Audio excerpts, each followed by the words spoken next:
Welcome Did You Say Something, the variety podcast show where I sit and aspire to be as good as Connor each episode and fail every time. On today's episode, we have Clint Barker and the voice actor Finding Dory to help cover up my lack of talent. We're going to be giving you an exclusive sneak peek at the project these two are going to be working on in the near future.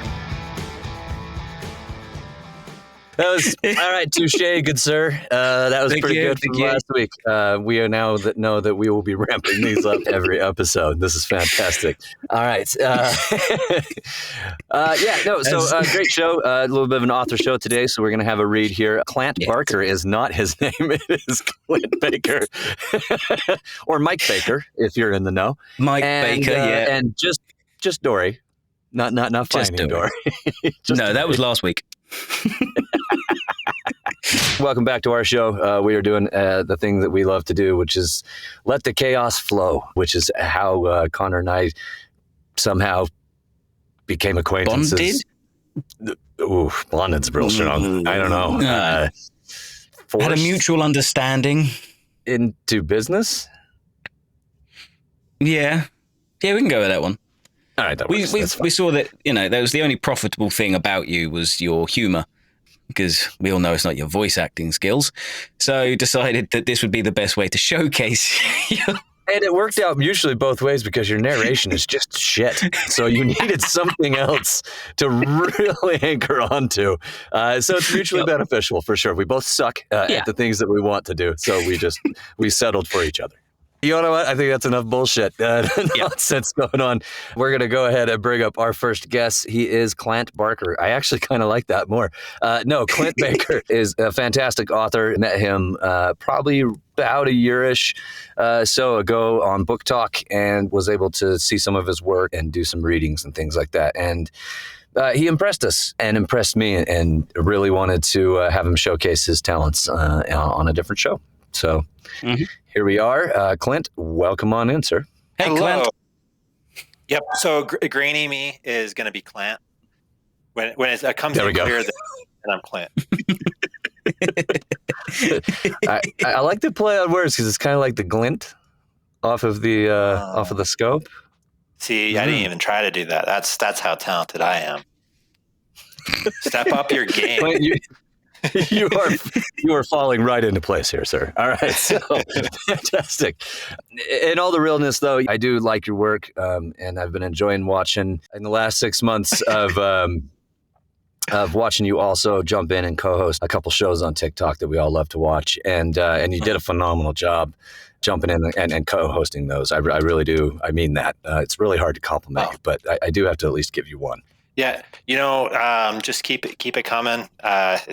It's really hard for you guys to compliment me. I know. You do your best. I can do the humbling. No, I can do the humbling. It's fine because whilst obviously you were fantastic at co-hosting, you could not figure out how to cancel out your own echo. So, yeah. Well, when you have 14 devices hooked up to be able to record, it gets a little convoluted at times. I know that damn echo. See that's the real Clint. In our hearts is the echo. That is the second voice behind. You've got Clint and Clant.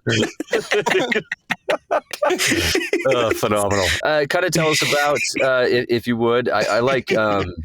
I've heard a lot about your books, and we're definitely going to talk about your books, and we'll get into one book specifically later on in the show.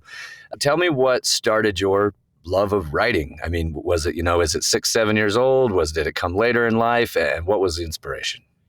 Dude, you are almost right on track. So it was like 3rd grade when I started actually like toying with writing. And I love this TV show that I can't remember. And it got canceled and I could never find it. So I was like, well, I will just write that out from scratch of what I remember. And so I was like, oh, that's something I can now I can revisit my own way. I was like, well, I really enjoy writing. So I'm just going to keep creating and writing and doing my thing. Actually, funny enough, I was in, I want to say 7th grade. I'm the reason there is now a page limit on short stories because the teacher said a short story is less than 90 pages, I think is what his exact phrases were. So I wrote him 90 pages. Of course. That's what I heard. Like, you got to achieve. You got to keep going. And so he really inspired me to keep going. Miss Wright, if you see this, thank you for all your work. Then in college, I couldn't get away from it. That's all I wanted to do. Every time I had a chance to like do a creative project, it would just be like, oh, let's throw a short story at it. So I show my understanding. I wrote a Baba Yaga story for a theory class because she's like, show me that you know this stuff. So it'd be like, I wrote the short story, and then I had all my explanations of why I made certain decisions, which fit into the theory class. And then right after college, I started working on The Worshipped Around Reality's Bend. More seriously, I wrote book 5 in college, actually. Okay. So I was like, oh, no, we need to start with book 1. Yeah, so I wrote book 1. Well, no one knew. It was my characters. No one knew them. I have to introduce everybody. Mm-hmm. So book 1 got out. I considered it a success. I wanted to sell 100 copies on launch, and then just slowly start selling. And then I sold 125 in pre-orders alone. So nice. Yeah. That was a lot of. That was just oh my god, amazing feeling. Yeah, and now we're working on book 2. Book 3 is mostly written. Book 4 is plotted, and then of course book 5's written. Just need to do some editing. And the book I brought to you guys today is Mr. Candle's book. Yes, which we will definitely get some more information on that. So is that what you studied in college then? Was it writing or what did you actually go to college for and you wrote on the side? So I went to college for English, and then I double minored in humanities and diversity and anthropology. Okay. The humanities and diversity was itself. Partially, but one of the reasons I did that was like, that's going to be a mouthful and it's going to confuse people because like, whoa, that's going to be three minors. And now that I did it, I'm like, oh God, this is a nightmare to keep saying. But I'm very proud of it because I was one of the first students to actually get their humanities and diversity minor. Actually, yeah, me and 2 other people Congratulations. at my college. Thank you.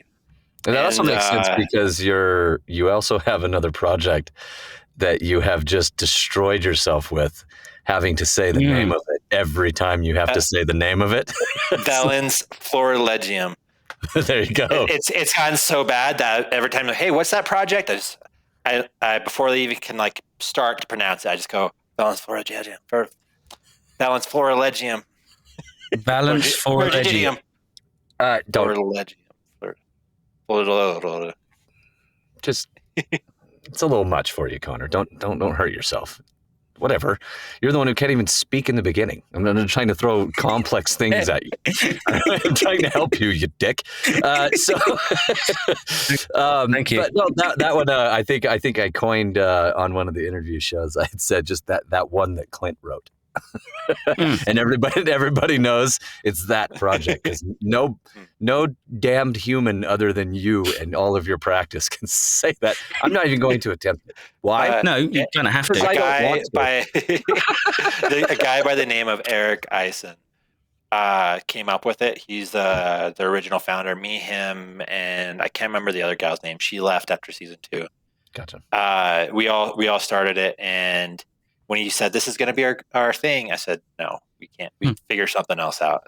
I'd rather basic anthology than that nightmare. And it stuck. And the more I'm part of it, the more I love it because we kind of just do our thing. Yeah. So, stop looking at me. Yeah. I know you aspire to be like me on these shows, and that's fine. Thank you very much for that intro and that confession. But you don't need to stare at me, Matt. We have guests. I know the romance is getting kind of hot and heavy here. It was more just the temperature. It's really warm. Things were rising in your booth. I don't know. I'm sure I don't know what you're on about. It was very distracting. Clint, let's talk about just renaming that to FA.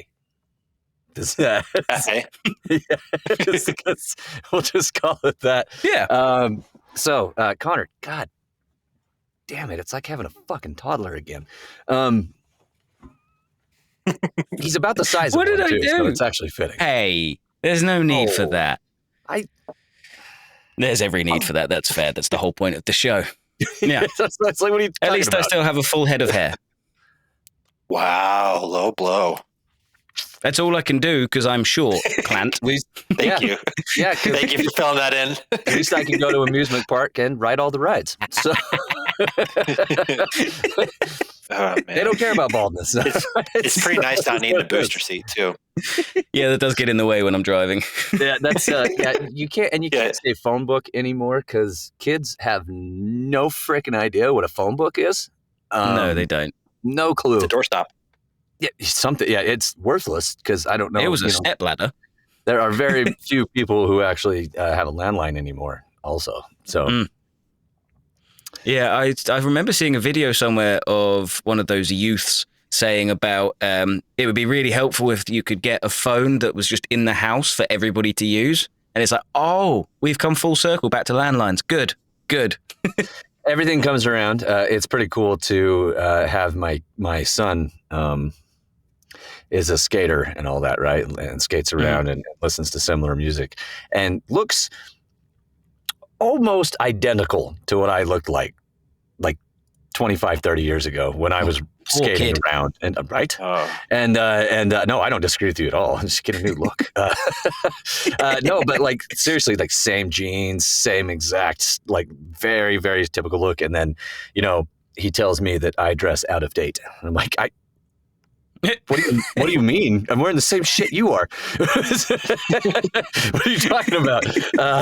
Yeah, so everything does come full circle, especially stylistic and stuff like that. And we do see that to bring this back around in books and writing and things like that too, where I know, Clint, you like to do a lot of research in your books. And I know that you like to research a lot of history and you get very deep into that. And I like that because I think one of the coolest things is when people don't realize how much they actually create as to what actually gets publicized, right? So, for instance, a musician will do 50 tracks for an album, and 12 make the album. And most of those other tracks never see the light of day until they release some secret mix or something. So I know that with authors and writing, a lot of that happens too. There's a lot of stories that get started and going, and then like whatever, they die or something happens in life and it moves on, or you get a new spark idea and the story just 90s another direction, right? You know what I mean? And you change it. So how do you feel, what would you say, what is your biggest tie-in in one of your books to the past or to a past literature, to be specific? Dude. So I would have to say more is like my stuff right now is more mythology. So having book 2 coming out here this October, I do like a big tie-in with the Great Flood that we see in a lot of religions and mythology, and then the Great War in the Heaven as well. And I think those are going to be my 2 biggest right now, especially with the tropes that I'm trying to do. Yeah, because I play around a lot with how I think reality and time and memory affect each other. And I'm starting to bring that up to light. And then with book 3, that's when I started really getting into history, because a lot of my stuff that I do is one of my characters offers people immortality, right? And so when I'm looking at somebody who would be really cool, I have to actually consider, would they accept immortality or would they be considered? One of those was Genghis Khan, because I love Genghis Khan. Like well, not what he did, but just like Hold up, everybody. Just like that was Clint. That was a Clint. That was Clint. That was a Clantism. Corrected. Clantism. Clint loves horrible figures. Clint loves just the history of them. But no, just I mean, how prolific and world changing that dude was, as horrible as he was. Just seeing all those dynamics. Yeah. And I was like, yeah, he probably would, but he probably shouldn't be a person to get almost unlimited power. So we're gonna put him to the side.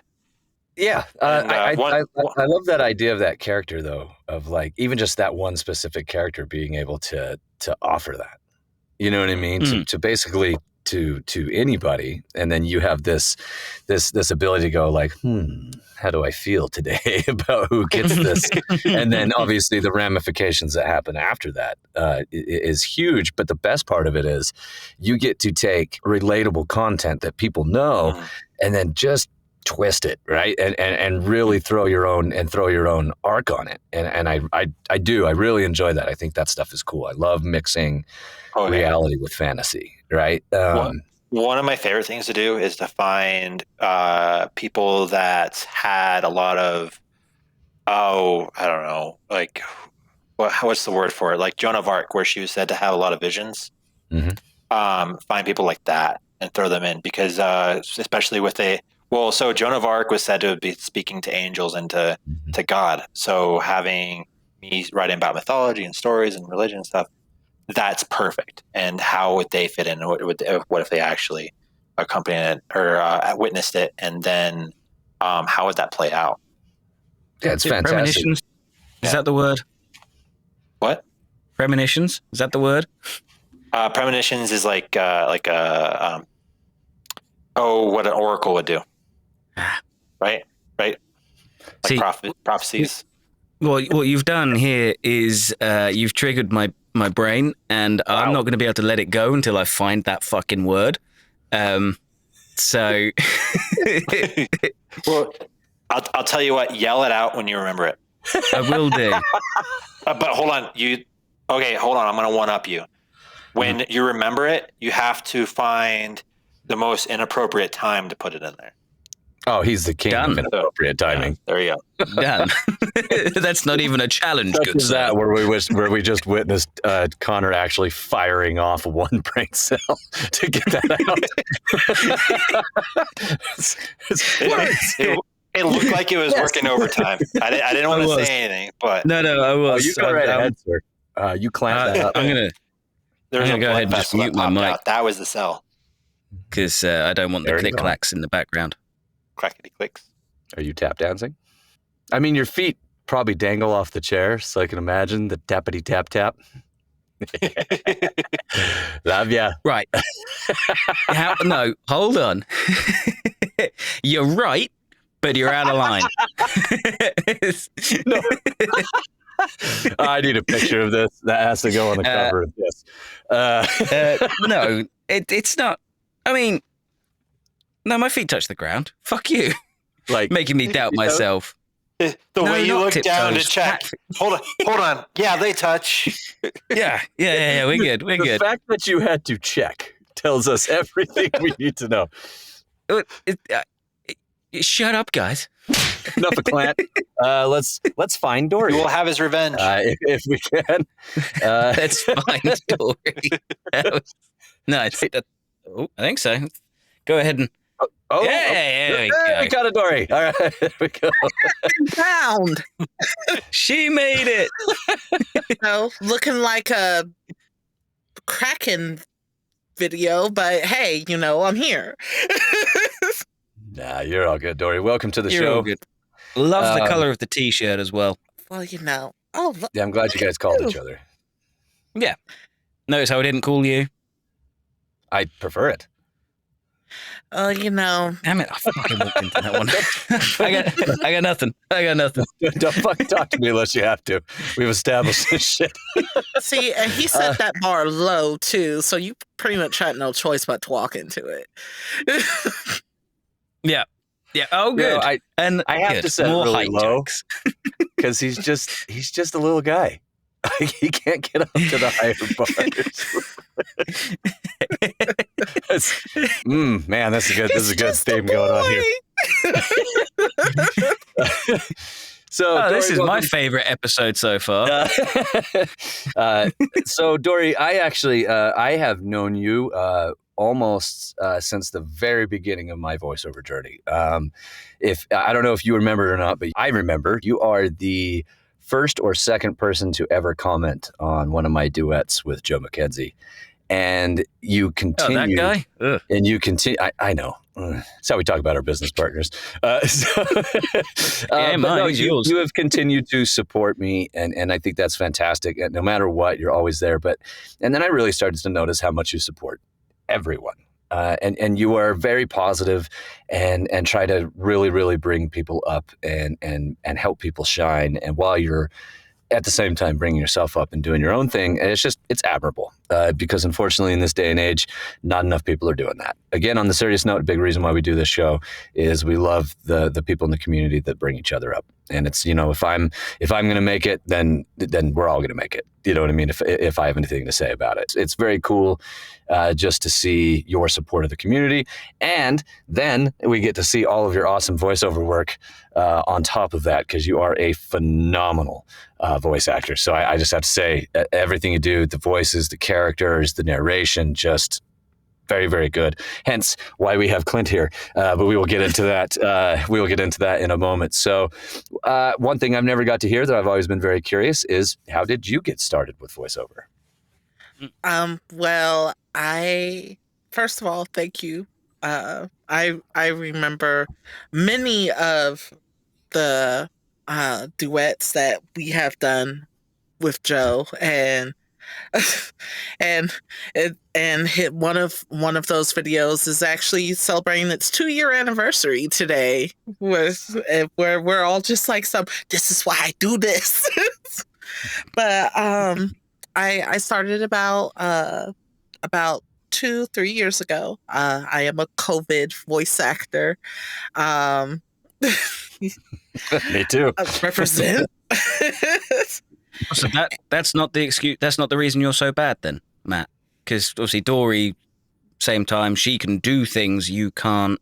I always put it down to the fact that it was COVID that you just started getting into this, but clearly that's not the reason.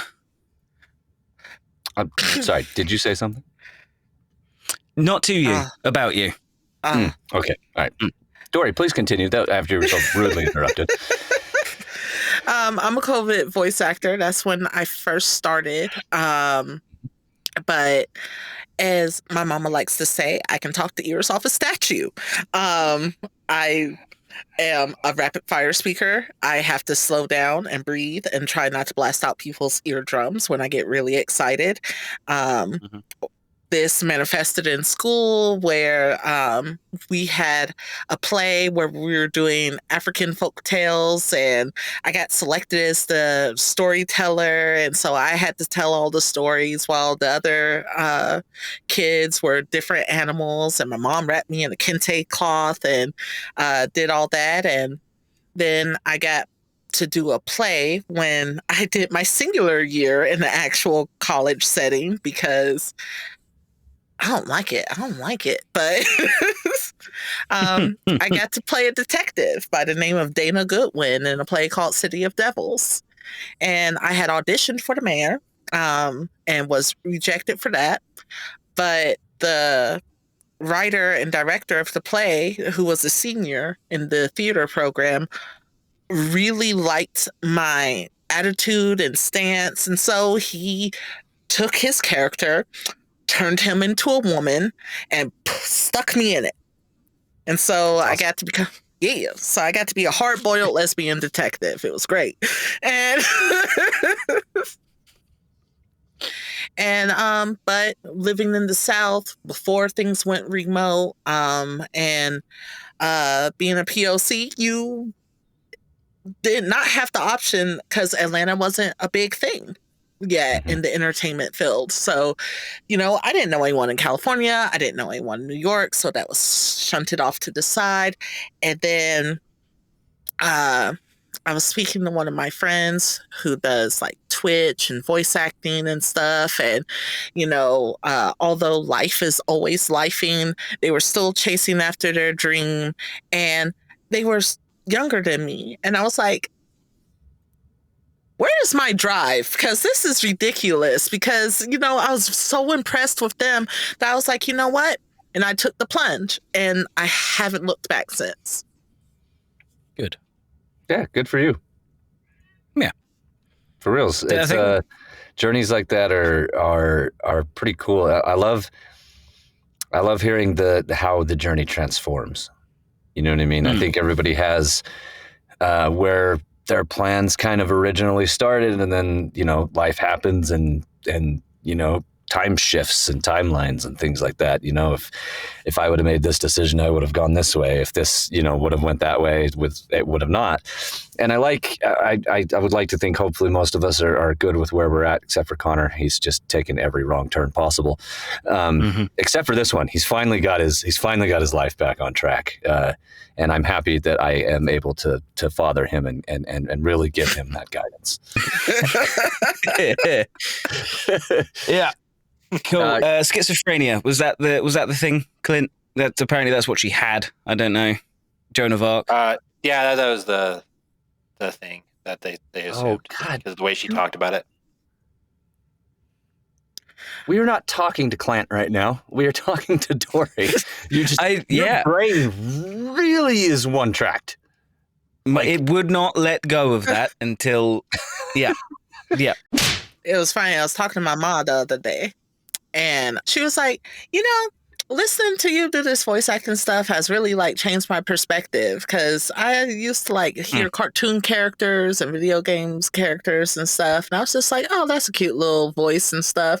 But now I'm actually starting to see them as people, because you sit there and you talk about all this stuff that's going on with it, and I'm like, that's a person doing this. Yeah, right? Absolutely.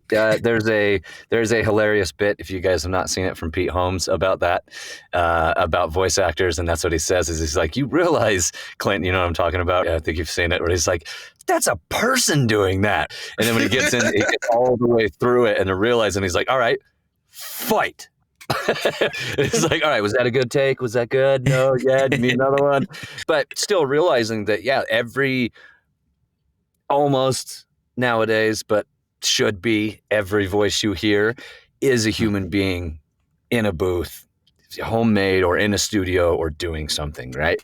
And I don't think I always knew it myself as being a fan of Kevin Conroy since I was a kid, just because Batman is one of my favorites. But I loved his voice specifically, and I always wanted to know who does that voice. And then once I kind of saw that, him and Peter Cullen, and watching what they do in the booth was just insanity to me. You know what I mean? I'm like, you look nothing like I thought you would have looked like, right? Like Kevin Conroy, I was like, what?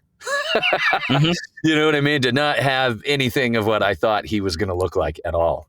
Same with Peter Cullen. No, I thought he was Batman. So yeah, right. And then, Peter Cullen, I'm like, this is this Luigi? Right, in real life, right? But it's so awesome, right? That you can do all these amazing things with our voices, and either choose to be seen or choose to not be seen, right? Some of the biggest voice actors and voiceover artists, you don't even know who they are, right? Nope. Unless you really do some research and really look. And a lot of them don't want to be famous. They don't want their face anywhere. Right. No. And it's a great profession for it. But I think what COVID did for a lot of us, and as three of us are sitting here as byproducts of the pandemic and finding this passion, right, or refinding a passion and drive, has really opened up that door. Now, yes, is the market saturated now? Yes, absolutely. With voice actors, it is that much harder to get a gig.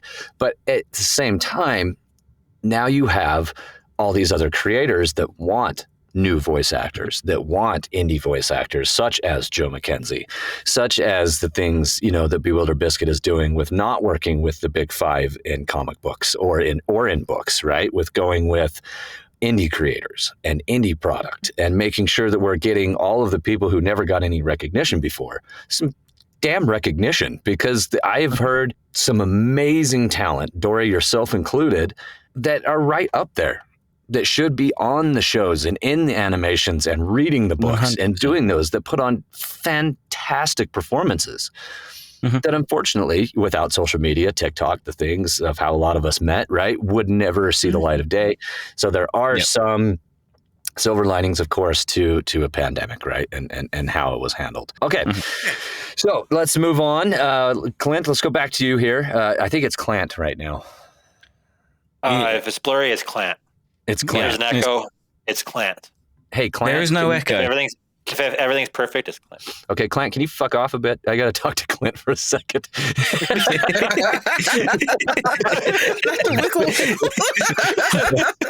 No, so let's go ahead. Why don't you go ahead talk to us about the book that Dori is going to be reading today, and give us a little insight. Not too much, not too many spoilers, right? But give us a good idea of it, and then we will set up for Dori to narrate for us. So Mr. Candle's book is somewhat up in the air right now. I'm trying to traditionally publish it, and I should be hearing back here in hopefully a couple weeks. They gave me a deadline for when I can start bothering them. But if they don't, then I'll be streamlining this hopefully for Christmas, just because it's ready, and then get Dori on this. Mr. Candle's book takes place after a supposed World War III. Where the nukes fall and the poles switch and just snow starts pouring. So think like Snowpiercer's world, where there's just ungodly amounts of snow. During that, Mr. Candle is the last of the candles. He accrues everybody's fortunes, and he just has an insane amount of wealth. And him being him, he says, I don't want this to go to the government. What can I do to give this to the world? He's like, all right, whoever can figure out what my favorite book is will receive the entirety of my fortune. And he has all these sets of rules for it and ways in which it was voided. And if it is voided, what happens, so on and so forth. And everybody rushes there, and everybody from every walk of life goes to the Candle Mansion and tries to figure it out. And when you walk into this mansion, it is just walls upon walls and rooms upon rooms of books. And yep. And there you have like the effects of radiation playing, affecting people. You have the outside world. You have vets that from the Third World War. You have tools from the Third World War that come into effect. And it is just an awesome world that just gets layered and layered. That sounds awesome. I love the idea of that. The whole, I get lost in my descriptions. No, you should. If you're not passionate about your work, what the fuck are you doing? Right? I mean, honestly, right? You should be able to talk about it on and on and on and on like that. I know it's so hard not to just ramble and go. So what I'm hearing is next. The whole time I was telling myself, "Slow down, dude. You're all right." So what I'm hearing is our next Dis episode, we're going to get you on and just go. I got the whole hour. I'll just tell you the whole plot. Fantastic. It'll be. We need a filler. All right, Clint, go. That is the best you've ever looked. Oh, he's back. Oh. You know, I don't know why, but you're frozen. Don't do it. Who, me? Yeah, you. I That's knew the it was best coming. Connor has looked right there. Yeah, but you notice how I've got a nice professional looking picture there? Yeah. What happened to the beard? Yeah, you got your a beard is professional not that picture done? luscious. My beard has Yeah. never looked that good. I think I'd can't wanna grow a talk to you more, beard. Connor, Hold on, wait. If you had that beard. That's a beard? I don't know. Facial False fungus. advertising. Double False facial advertising. fungus. out there. We need to make a new word. Facial for that. It's gonna be fungus. Scrubble. Scrubble. Oh, yes. I love it. You could say he has a clamp about his face. You know, Clamp life. but it's okay, Connor. I can't grow a beard either. It's just I reckon you could probably grow more than I was could. going to say, yours looks better than his, Dori. Yeah, but it's Which is non-existent. Clant, easy. I know, I'm sorry. I'm sorry. You're about to lose a narrator. All right. Claire was going for my throat. Yeah. No, I was going for Connor's. Well, you got to reach. Not yours. You got to go low. Not poor Dori. You got to reach real low for the throat. He's not. Yeah, it's his childlike demeanor. No, just his Cool. size. just yeah. He's like 4'2". That's giving me Really? some extra inches. Thanks. Well, you see, I if was you like trying to be compare his nice, head you're really to the squares in the back, I would have picked him like maybe like a high 3 feet. I mean, I'm stood up right now. I'm fully standing. Hey, let me go on tiptoes. Hold on. We're gonna have to know you. 'Cause I'm going God. Oh God, this is the good shit. All right, so I tell you what, there's nothing like after a long shitty day at work just to come and just bag on Connor. It is a great pastime. It's what I'm here for. But I mean, isn't that also one of the reasons that we wanted to do this, was so that after a shitty day we can come and we can just chat shit. That's what I know I've said it before, but that's what started this whole idea. Was after a shitty day was jumping onto a Discord call and meeting this fucking idiot and just going, actually, you know what? He's kind of good people. Like, you can have a laugh. And then we continued to have a laugh, and then we were like, what about a podcast? We could do this as a podcast. Oh my God, we could. And here we are.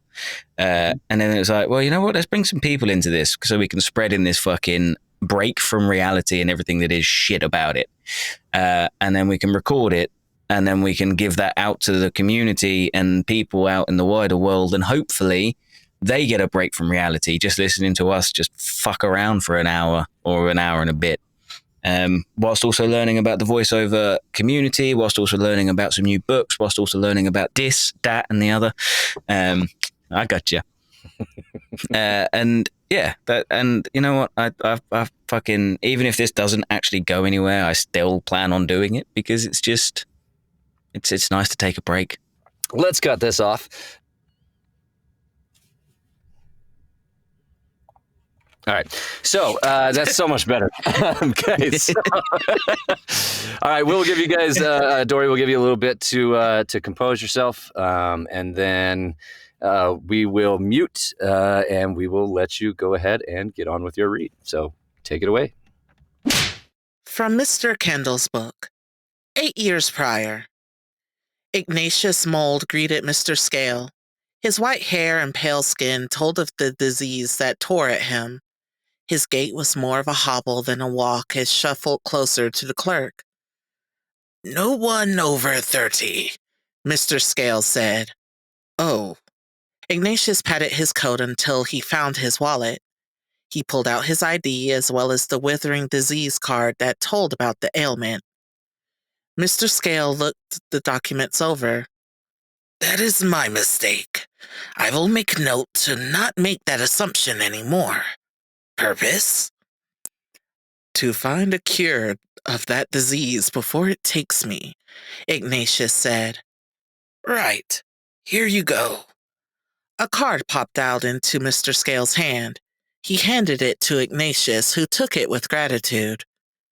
His smile grew with every step until he reached the neutral zone. Seeing the coin, he marched straight up to the aging woman. Hello, ma'am, he said. I am Ignatius Mold. I came here to find a book or two. Can you point me in the right direction? Mrs. Coin laughed. My, you are a boisterous one. I don't know where the book is, I'm afraid. You could try looking for help from some of the other searchers, or just start by bringing me books you think would be it. What do you think the book is? Ignatius asked. Mrs. Coin pursed her lips. She hadn't been asked that question yet. It would have to be something no one would expect. He was a kind old man who loved the smaller things in life. He liked the things hardly anyone took the time to appreciate, like toast. That man loved toast. Thank you very much, Ignatius said. He made his way to the community map. With each passing person, he greeted them with a large smile and introduced himself. They would give a sheepish grin and say that it was nice to meet him, but refused to return their names. At the map, he put a hand on both hips. Where to next? 3 months later, Ignatius had created a small name for himself. Besides his pleasantries, he was known for repeating himself in conversation as well as having an unworldly knowledge of the Candle Mansion. He would ramble about books he read, but would speak of patterns in the walls. Some took it as a sign that he was on the right track, but didn't have the know-how to find what he had seen. On one occasion, Ignatius told a man, short and strong, by the name of Miguel Estrada, that the secret lied in the tunnels. The man had assumed that it meant that they were supposed to connect the other parts of the property, and the man would take it upon himself to dig tunnels through the snow to the gardens and then elsewhere. Ignatius was on the top floor of this particular day. He was sure he searched Mr. Candle's bedroom, but had to find his note to be sure. He found the book, Tunneling for Stupids, and opened it up to the first page. Sure enough, his note was in the first page. Tunnels, he said to himself. Why tunnels? Tunnels, it has something to do with tunnels. Where can I find who? He rubbed the back of his skull with the palm of his hand. When he brought it back down, he saw the bandages wrapped around the stubs of his index and middle fingers. He unwrapped them to see that his fingers had been nearly healed. He determined that it was fine to take the bandages off all of the way. He sat at the edge of Mr. Candle's bed. The blankets tightened around his rear, revealing their true colors under the dust. Now, where have you two gone? A memory rushed to the back of his memory. That's right. They are where the overdoers go. He got up and traveled to a bookshelf. He pressed a button he had found at this point several times. The bookshelf released from the wall where he was able to pull it back. A metal plate covered the wall with "Not Here" written in his handwriting. The action was far too gone in his memory. He wondered about how long ago he had written those words for himself. He hoped he would remember them this time. He put the books he had collected on that floor in his bag. He closed the wall again, then walked back to Mrs. Coyne. Mrs. Coyne regarded him with a large smile. His troubled expression met hers. "What is the matter, dear?" "When did I lose my fingers?" he asked. "You said you closed them in a bookshelf running from those overdoers," she explained. This didn't sit with Ignatius too well. Despite his feelings, he handed his books over as well as his card. A 3 popped up for the first one, then a 2. Ignatius shook his head at the second one. "Please, what was that book?" he asked. "I don't remember what I brought back." Mrs. Coyne stopped herself from sending the book to the levels. She sighed and shook her head. "Take them. I shouldn't do this. It's against the rules, but I don't think it is fair for someone in your situation to be stuck like this." "Mrs. Coyne," he said, taking the books with gratitude, "you are a saint of a woman." Ignatius's face drew a blank. His confusion seeped through. Do you know what happened to my fingers?" Mrs. Coyne choked back a sob. She had seen so many like Ignatius. The deteriorating diseases that came after the war brought many who wanted a way to cure their ailment. "You smashed them in a bookshelf, getting away from some overdoers." "Right," he said. "Thank you. Well, I suppose we should check these." "You just did, dear." She tapped one, then the other.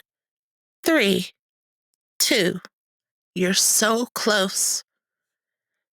"Thank you, Mrs. Coyne," Ignatius said with some clarity. "You are a saint of a woman. You know that?" "So I've been told," she said. 2 months later, Ignatius wrote down a note in one of the 2 books Mrs. Coyne's let him keep. In the 3 was his name written followed by a 3. In the 2 were his notes about what he thought the book would be close to. The book he just found was a woodworking novel by a female author. It was a detailed description of all tricks one can do with wood. It was scribbled with his own notes. Most were question marks about their journey and button hiding. Ignatius Mold, he told himself as he thumbed through the pages. I am Ignatius Mold. He found a page that caught his eye. It was a description on how to hide seams in wooden carvings. He remembered seeing a room full of statues. One of the few rooms he actually remembered. He took out his pen to write. Check statues on bottom floor. Ignatius Mold. Right, he said. That's who I am. He rubbed his eyes with his thumb. Confused, he looked down at his hand where 2 fingers were gone. He focused on them as he tried to remember where they went. Overdoers, behind shelf. That's right. He turned back to the pages where he just wrote. He wrote the note out loud. Check statues on bottom floor. Ignatius Mold. Well, he sounds nice. He followed the stranger's advice. He made his way to the statue room. When inside, he stood for a second to ask himself why he came in here. He remembered the note and pulled it out. He realized that the page was written on a section about hiding seams in wood. That might be it. He went to work looking for the slightest fault in each statue. At the auk, he found the piece he was looking for. It released, revealing a rope. He pulled it back and then the auk. Behind was a book he had never seen before. He took it from its pedestal. That's a small-time publisher, he said. He thumbed the pages. It was obvious that it had been read several times over. Might as well check. Ignatius pushed the auk back to its spot. It snapped back in place as if it had never been moved. He left the room and shut the door with a silent creak. Now, what was I doing? He scratched his chin. He tried to rub the memory back into his head. An image caught his attention. He turned to it. An overdoer breathed heavy. It stared a hole through Ignatius as it decided what to do. It looked at one hand, then the other. Book? No book here, Ignatius said. The overdoer shook his head. It patted the side of a bookshelf until it found the spot it was looking for. It pulled back the bookshelf and jumped down. The bookshelf started to close itself before Ignatius ran up to catch it. Find me where the overdoers go. This must be what Ignatius was talking about. I would like to meet him one of these days. He stepped inside and shut the shelf behind him. And end. I knew I picked the right person. Connor. Clint, that's so dirty. That is so dirty. Oh my God. That was good. You did good. Yeah, We get it? That was amazing. It was fantastic. Cool. You okay? Oh, poor Ignatius. Oh my God, that was filthy. Yeah, there's a lot. So it's very cool. So Dori, please, I want you to please continue with your initial reaction because you clearly have not read this. So I would please continue with, since you're going to be narrating it, please continue with your thought process right now. Oh, that was hurtful. Oh, that was just straight hurtful. He was so close. He had it. He was there. And then he just fucking forgot. Oh. Yep. And so little thing is everybody, all the main characters of this book are following Ignatius's footsteps. So there's like a lot of little... So they're trying to figure out. If you read the book, it all starts to go together, and then that's like the halfway point, is what you just read. I am offended on his behalf. Oh my God! Yeah, yeah. The reading this for the first time, it was I had the exact same feelings as you're feeling right now. It was just like a motherfucker. Clint. Hands I'm throwing hands. It's on site. It's hearing your voice too, like go through it. Yeah. And oh my gosh, my heart was like pounding, and then I felt my tears come, and I was like, oh yeah, I remember what I was feeling at that moment. It was cool to watch. There were certain points, Dori, and you definitely showcased your range of voices and characters there, which was, and even in being something that you haven't read before, watching and feeling and listening to the emotions of Ignatius from the points of the very few little finite points of clarity he has versus the fog versus everything else that's going on around him, and you captured that very, very well. And the cool thing about watching is we get to watch the author and we got to watch Clint like respond to certain things that you did, and there was one, the way you creaked out book. Yeah. Got all three of us. Like Clint popped his head up and was like, "Oh yeah!" Like I was like, "That's perfect." And it was because you took this certain tone that you were having, and then all of a sudden you just bam cut the room, and then brought it all slamming back with the next line right back to it, and it was just very good job. That was very enjoyable. I looked up from my Switch for it, so it must have been good.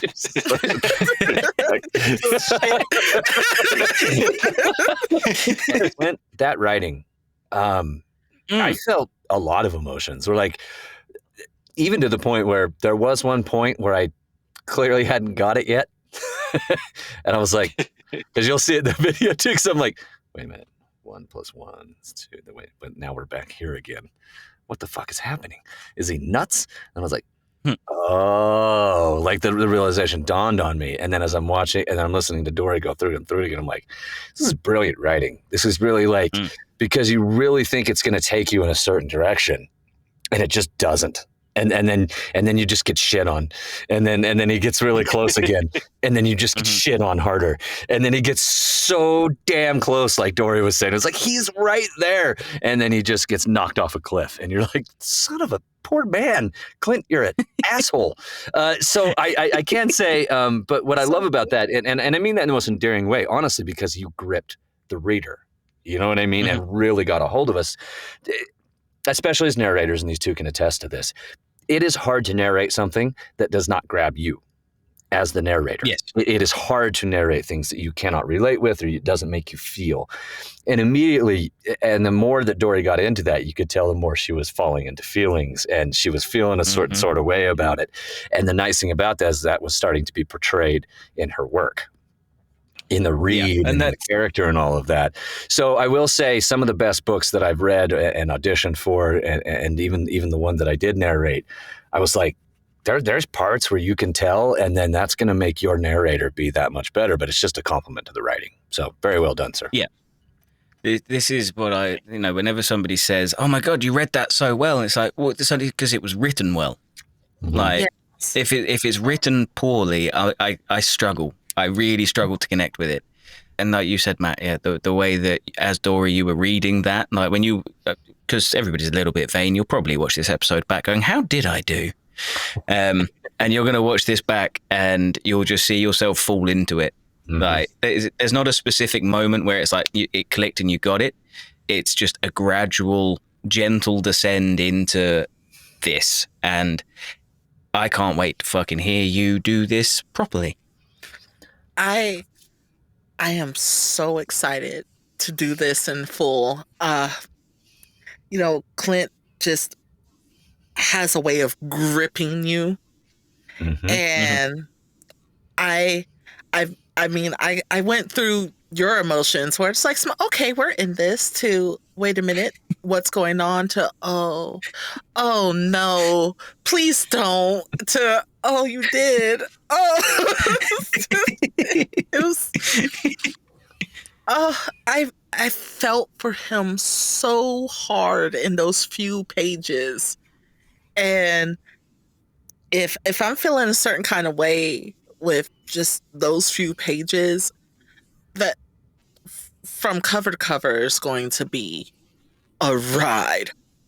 Yeah, and like Clint said, if this is the middle, imagine how you feel about it. Now get the whole lead up, and then when you perform this again, then you're going to have that much more context and craziness coming at you, Go ahead, Clint. Fucking good luck, Dori. I was just going to say, imagine all my characters going up to this point and why I put it there too.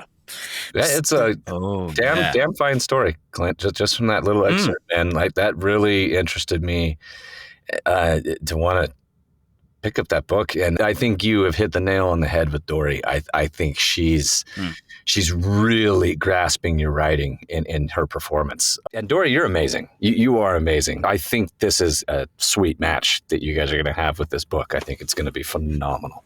Very, very good show, you guys. Let's go through. We're going to start with Dori. We're going to have you just give where people can find you, where your stuff's at, where they can check you out. And then Clint, we'll move to you.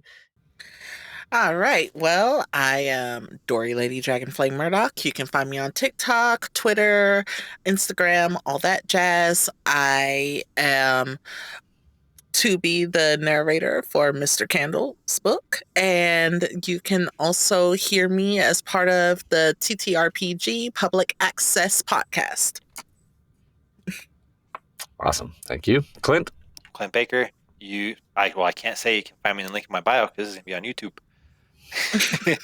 You can find me on TikTok, Instagram, Facebook, and clintbakerstories.com if you want just a quick little catch-all for me. And check out The Worshipped Around Reality's Bend, Book 1, soon to be an audio drama, and also to be narrated soon as well. And Book 2 will be out this October 18th if this makes it in time. Okay. Yeah. All right. Again, Fantastic. Thank you guys so much for being on the show. I'm still here. Matt, one job. I wanted Clint out of here too. It's fine. We both wanted Clint out of here. We both go for Clint. We both went for Clint. Ooh, Clint. Awesome. Well, that was there's an exclusive for you guys because this should hopefully come out before the audiobook, and there's a little teaser for you of what you can expect. Very excellently read by Dori and excellent writing by Clint, Mike. That guy. Take your pick. That was a good episode. I enjoyed that. Yes. Yeah, good stuff. And thank you always. God damn it, Connor, not yet. We're not done yet. Jesus. Sorry. So almost done. We'll let the kid play in a second. So thank you all again for joining us here on dysspodcast. Please continue to look for us in all the places that you get your podcasts. And we will dish you next time. Dish you later.